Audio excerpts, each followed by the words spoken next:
Well, I spent, as you may have gathered, I spent about 20 minutes talking to Bob this morning, and as I've said to him then, and I will say to you now through this medium, if he wants to call off the strike and he's willing to come here or in a medium anywhere, we can have a long conversation about the future of the tube and the benefits we are going to bring to his members and to London Underground workers for a long time to come. I can't possibly have a conversation when a gun is being held to Londoners' heads and there is a threat of disruption. If that is removed, then we can have a serious conversation. Yeah, but in part your problem is that, of course, you promised very specifically that these ticket offices wouldn't close, and that in fact the ticket collectors would always be there selling tickets and that. Yeah, 6 years ago, when I made a promise about ticket offices, the iPhone was not even invented. Even 4 years ago, I said something more about ticket offices, and since then, you've seen more and more people take up the contactless payment systems. Technology moves on. We don't have boiler stokers anymore on London Underground because we no longer have trains that run on coal. Technology moves on, and I think the overwhelming majority of our workforce understand that.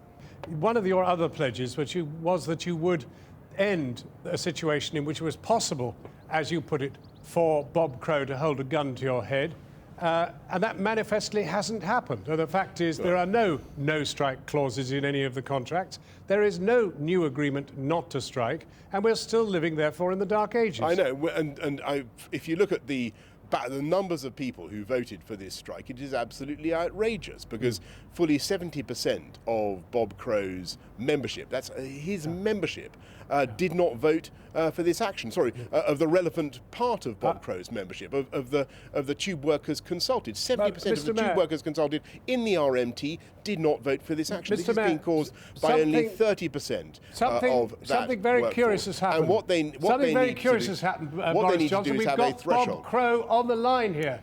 Just for a change. I want to put one question to him and then come back to you. Just listen a moment. Bob Crow, would you be prepared? Would you be prepared to go no holds barred tonight, suspend your strike just for the hours that it takes to go and talk? Why not?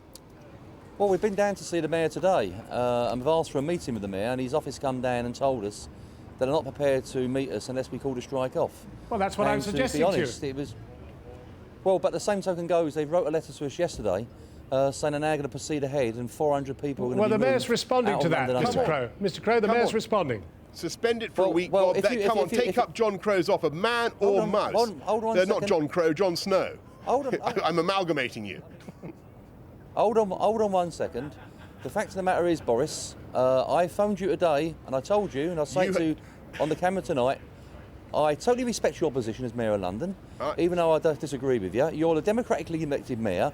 You've never met this trade union once in 7 years. That's not true. You're the one who stood up and said... I've had regular meetings with the RMT. No, you've not. Yes, I have. No, you've not. We're talking about a strike which starts in 5 hours' time.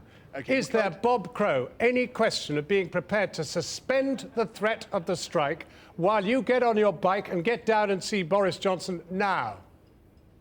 Yes, there is, if he withdraws the form of the redundancies. Withdraw the HR1 form. He sent a form over to us in November saying he's going to get rid of 758 jobs. If he withdraws that form tonight, the strike will be called off. Mr. Mayor, make him an offer. Make him an offer.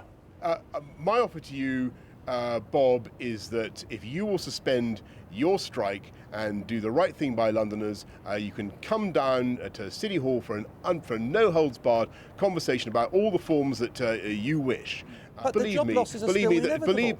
There are, as I'm trying to explain earlier to John, there are no compulsory job losses involved in this. We're not talking about compulsory redundancies. We're talking about the people that remain on London Underground have got to reapply for their own jobs. Bob Why Crow, should someone who's done 25 years... I'm glad you've accepted... Can I just put a quick question? Can I put a quick question to you both? I'm glad you've accepted there are no compulsory redundancies. I really don't see, therefore, why you are leading your members out on strike. Suspend the thing, come to City Hall, and we'll talk about the future of the tube. The reason why we're going ahead with this strike, it was you the one that said you wanted to keep booking offices open. You should have the decent thing now to tell us as the trade union responsible for booking office workers and the TSSA that's responsible for booking office workers, why you want to close them down? I'll tell you no why. one's ever I told explained you- it to us. Because as I told you, I think this morning, and indeed, as I said repeatedly over the last few months, when technology moves on, Bob, and when you've got contactless payment systems, and you've got only 3% of ticket offices actually being used by passengers, or passengers only using ticket offices in 3% of the cases, you've got to move on. The fact of the matter is we accept that new technology is coming in, and we want to talk to you about the future of London Underground. Let me make it quite clear to you. We want your officials at London Underground to sit down with us, booking office by booking office, and say that booking office is very not used anymore. Yeah. That bucket is still well used, and go through it systematically. What London Underground done was sent us a letter in November and said these jobs are going. They then said there'd be a consultation period. There's been a Not 90, as you know. one single. There's been a Hang on, 90-day Boris, there's not consultation been one- process in which No, you, yeah, I'm but afraid, Boris, have not been Boris, engaged it's a because you're determined Boris, to have all they keep industrial on action. saying to us. One last point to you both. What do you think the people across the world looking in on this mess think of this world city, that it can't resolve the march of automation? What I want to see, and I'm sure what Bob wants to see, is progress on this. That can be made very readily if he'll suspend the strike, get into ACAS, get into talk to TfL about a programme that I think he and I would both agree is going to make London Underground safer. We'll get staff out from behind the plate class and onto the concourses, onto the platforms where they're genuinely going to be of use Final to answer for you, customers. Bob Crow. Well, number one, we've been in ACAS now for 6 days on the trot. All day yesterday, all day last week, and no movement was made whatsoever. Secondly, we're quite happy to look at new technology. We've been crying out for new technology for years. All Right. I want is twice a year to go and speak to the Mayor and put our views on behalf Right. of workers in London Underground. He has commerce in, he has business in. Why can't he have the workers that represent on that London rhetorical Underground, question, I e.g. think- the RMT? The answer is, Bob, I will, when you're not holding a gun to Londoners' heads with some kind of strike action or other, which you almost invariably I are. don't- Bob Crow, one final question to you. I mean, was last week a good time to be on the beach in Brazil when the men were out there trying to sort out the situation at ACAS? Any time's a good week to be in Brazil with weather like this. But I booked my holiday up in March last year, which is 11 months ago. I didn't know there was going to be a strike 11 months ago. And I was back before the strike started.